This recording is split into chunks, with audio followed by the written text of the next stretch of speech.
नमस्कार, नाशिकची गौरी ह्या माझ्या यूट्यूब चॅनलमध्ये तुमच्या सगळ्यांचं खूप खूप मनापासून स्वागत। पद्धतीने आळूची भाजी कशी करायची ते बघूया। याला कोणी कोणी आळूचं फतफदही म्हणतं, पण आळूची आंबट गोड भाजी खूप छान लागते।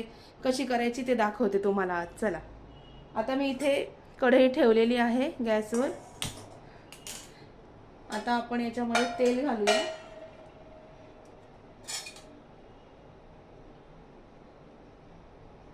आणि ह्या एक पळी तेलामध्ये आपण पहिले फोडणी करून घेणार आहोत। आळूची काळ्या देठाची पानं आणायची म्हणजे भाजी छान होते।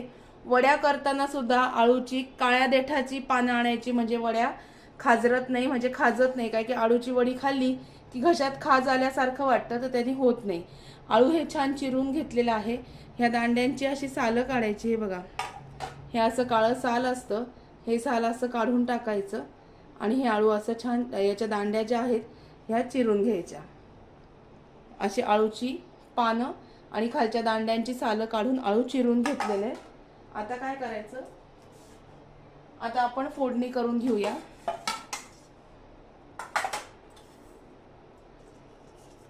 फोडणीमध्ये मेथ्या घालणं खूप गरजेचं आहे, कारण ह्या भाजीला मेथ्या घालून मी भाजी काही जण कुकरमध्ये शिजवून घेतात। मी कुकरमध्ये शिजवून घेत नाही, मी वरतीच अशी थोडीशी भाजी शिजवून घेते। मेथ्या घातल्या मी।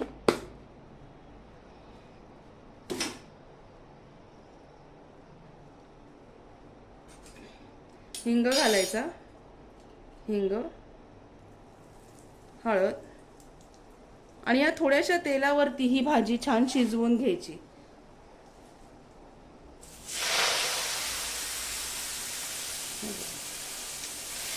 काही जण कुकरमध्ये, प्रत्येकाच्या पद्धती वेगळ्या असतात करण्याच्या, प्रत्येकाच्या पद्धती छानच असतात पण वेगवेगळ्या असतात। तर ही भाजी जी आहे मी इथे याच्यामध्ये कढईमध्ये शिजवून घेते। फक्त मेथ्या घालायच्या याच्यात, एवढं लक्षात ठेवा। मेथ्याने याला खूप छान चव येते, म्हणून मेथ्या घालून ही भाजी थोडीशी शिजवून घ्यायची कढईमध्येच मीडियम गॅसवर। हे बघा, साधारणतः आळूची 10 पानं मी घेतली होती चिरून, कारण आमची 4-5 जणांची फॅमिली आहे, त्यालाही पुरे होते भाजी एवढी। आता एक 2 ते 5 मिनिटांसाठी ही भाजी छान शिजवून घेऊया।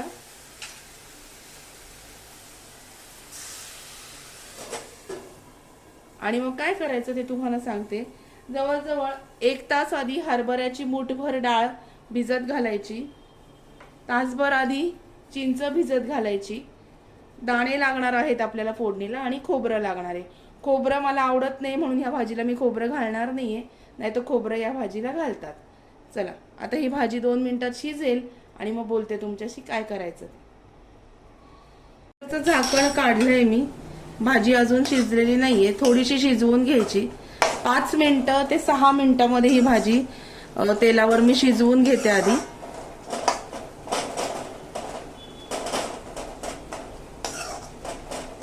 अजून शिजतीये, 2 मिनिटांसाठी झाकण ठेवूया परत।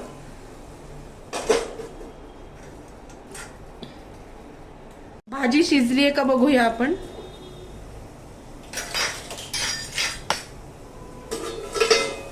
भाजी शिजलेली आहे, वाफेवरती पहिल्यांदा आपण शिजवून घेतली। हे बघा, भाजी छान शिजलेली आहे। थोडीशी भाजी गार होऊ द्यायची आणि मग काय करायचं, मिक्सरच्या भांड्यामध्ये, हे बघा हे मिक्सरचं भांडं आहे, ह्या मिक्सरच्या भांड्यामध्ये ही भाजी घालायची। दाखवते मी तुम्हाला। हे मिक्सरचं जे भांडं दिसतंय हे, याच्यामध्ये ही भाजी आपण घालून घेऊया। थोडी कोमट झाल्यावर घालायची, गरम भाजी मिक्सरमध्ये घालायची नाही, नाहीतर काय होतं, वाफेने हे जे झाकण आहे हे तडकन उडतं त्याच्यामुळे। आणि याच्यामध्येच आपल्याला डाळीचं पीठ घालून घ्यायचंय, जेणेकरून वरून जर आपण भाजी घोटायला घेतली डाळीचं पीठ घालून तर त्यात गाठी राहतात, त्याच्यामुळे मिक्सरमध्ये डाळीचं पीठ घालून घ्यायचं आपल्या अंदाजानुसार।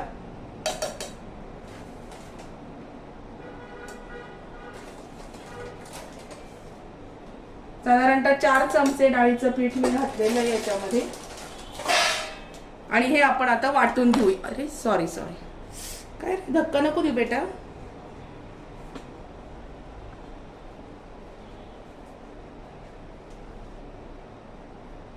सॉरी, माझा मुलगा मध्ये आला, कॅमेरा हल्ला जरा. तर हे वाटून घेऊया आपण मिक्सर मधून.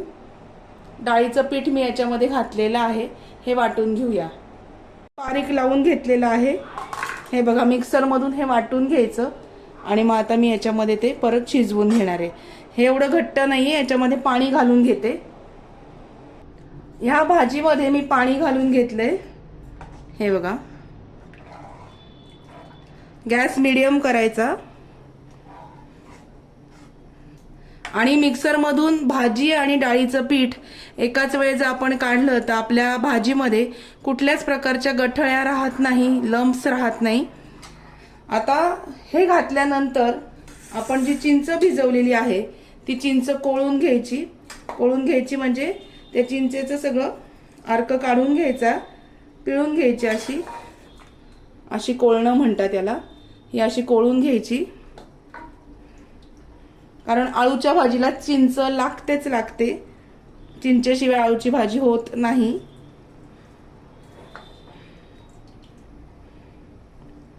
हे बघा. आता हे चिंचेचं कोळलेलं पाणी याच्यामध्ये टाकते. आता आपल्याला याच्यामध्ये काय काय घालायचंय तर गूळ घालायचा आहे, मीठ घालायचंय, काळा मसाला, लाल तिखट हे सगळं घालायचंय. आता ही भाजी उकळायला ठेवली आपण. याच्यामध्ये आपण मीठ घालून घेऊया आधी. मीठ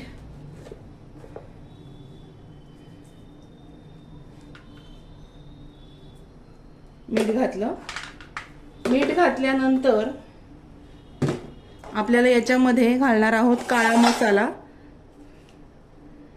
मसाला मस्ट आहे. लाल तिखट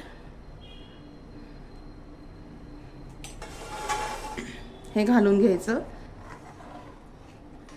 हे बघा. आणि भाजी छान मस्तपैकी उकळू द्यायची. भाजी थोडीशी व्हायला आल्यानंतर हरभऱ्याची जी डाळ आहे, ही भिजवलेली हरभऱ्याची डाळ ह्या भाजीमध्ये घालायची. ही डाळ तेलामध्ये तळायची नाही, कारण कडक होते खूप, त्याच्यामुळे तेलामध्ये नाही तळायची. ही भाजी उकळताना याच्यामध्ये ही डाळ घालायची आणि आता भाजी छान उकळून घ्यायची. थोडीशी भाजी उकळायला लागल्यानंतर आपण याच्यामध्ये गूळ घालणार आहोत. आळूच्या भाजीला चिंच आणि गूळ हे लागतात, त्याच्याशिवाय ही भाजी होत नाही. आपण आता याच्यामध्ये गूळ घालूया. आता साधारणतः अर्धी वाटी गूळ ह्या भाजीला मी घालणार आहे. अर्धी वाटी गूळ, कारण चिंच आंबट असते आणि ही भाजी आंबट गोडच असते, त्याच्यामुळे अर्धी वाटी गूळ मी याला घालणार आहे. ही भाजी उकळायला लागल्यानंतर मग आपण फोडणी करून घेऊया. एकीकडे दाखवते तुम्हाला. शेगडीवरती मी थोडंसं तेल ठेवलेलं आहे, साधारणतः 1 ते 1.5 पळी तेल फोडणीसाठी. भाजी आपली एकीकडे उकळते. आता याच्यामध्ये मोहरी घालायची. रेग्युलर फोडणी आपली करून घेणार आहोत आपण. मोहरी,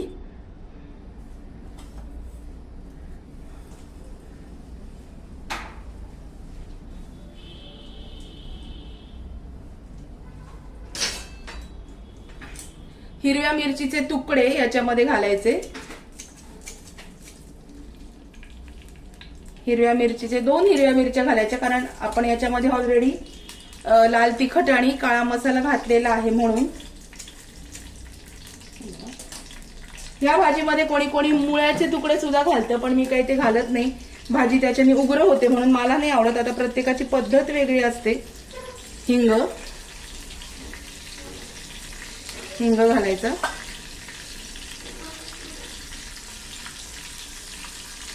नंतर कढीपत्त्याची पानं,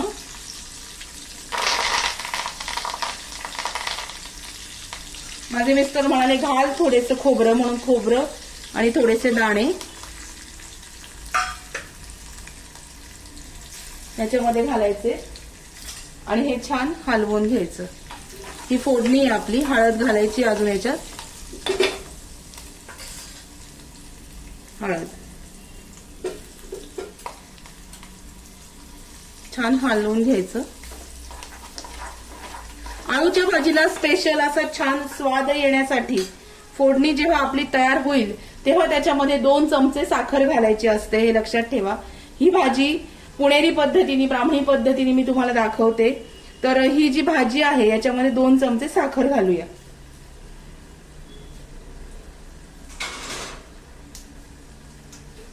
फोडणीमध्ये साखर घालायची 2 चमचे।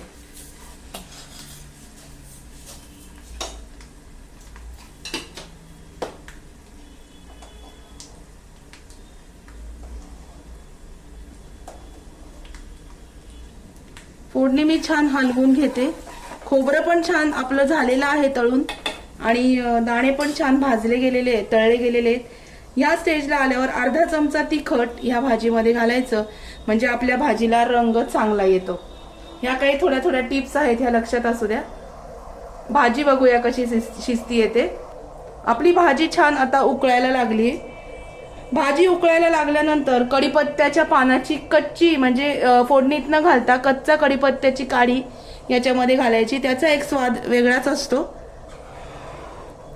छान भाजी मस्त उकळतीये, हे बघा।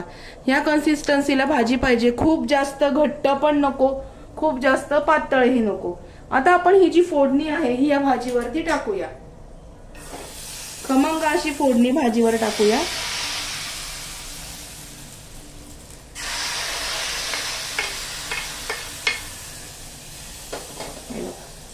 ही अशी आपली आळूची भाजी तयार। आंबट गोड, फक्त लक्षात ठेवा कढीपत्त्याची एक काडी फोडणीमध्ये न घालता तशीच एखादी काडी याच्यामध्ये घालायची, नंतर पानांसकट घालायची, आणि नंतर फोडणीमध्ये नंतर जेव्हा फोडणी आपली होते तेव्हा साखर घालायची 2 चमचे, अर्धा चमचा तिखट घालायचं, म्हणजे ह्या भाजीला जो आहे ना असा छान खमंग एक स्वाद येतो आणि छान रंग आणि थोडीशी तर्री दिसते। हे बघा, अशा पद्धतीने भाजी पण उकळायला लागलीये, भाजी पण आपली तयार झालेली आहे। पुणेरी पद्धतीने आळूची भाजी कशी करायची हा व्हिडिओ तुम्हाला मी आज दाखवला। भाजी उकळल्यानंतर लगेचच झाकण ठेवायचं, म्हणजे आपण जो कढीपत्ता, काळा मसाला हे जे फोडणीमध्ये घातलेला आहे याचा सगळा स्वाद त्या भाजीमध्ये उतरतो, आणि मग परत एकदा तुम्ही जेवायच्या आधी भाजी गरम करून घेऊ शकता। हे बघा, भाजी छान उकळलेली आहे। अशा पद्धतीने आपली भाजी तयार आहे। आणि एक लक्षात घ्या की तुम्ही कुकरमधनं जरी आळू काढलं तरी त्याची जी चव आहे ना ती थोडीशी जरा बदलते। तर भाजी तेलावर जर शिजवून घेतली आणि मग मिक्सरमधून डाळीचं पीठ घालून काढायची, कारण का तर मग गठळ्या राहत नाही, आपल्या घोटायला आपल्याला जड जात नाही। जर तुम्ही डायरेक्ट घोटून डाळीचं पीठ घालून जर भाजी घोटली तर ती होते, पण काही वेळेस पण त्याचं डाळीचं पीठ तसंच राहतं। आता याच्यामध्ये बघा अजिबात गठळ्या नाही आहेत, तर जेव्हा आपली भाजी आपण शिजवून घेतो तेव्हाच डाळीचं पीठ घालून मिक्सरमधनं जर काढून घेतली तर भाजी अतिशय छान होते। तर नक्की करून बघा ही भाजी। मला रिक्वेस्टेड आजचा व्हिडिओ होता म्हणून मी घेतला। अनायसे आळूची पानं घरामध्ये होती माझ्याकडे, तर मग कशी वाटली आजची रेसिपी मला नक्की कळवा। व्हिडिओ जर आवडला असेल तर व्हिडिओला लाईक करा, शेअर करा, सबस्क्राईब करा। भेटूया अशाच नवीन व्हिडिओमध्ये नवीन विषयाबरोबर उद्याला। तोपर्यंत आळूची भाजी नक्की करून बघा बरं का। Bye bye, take care.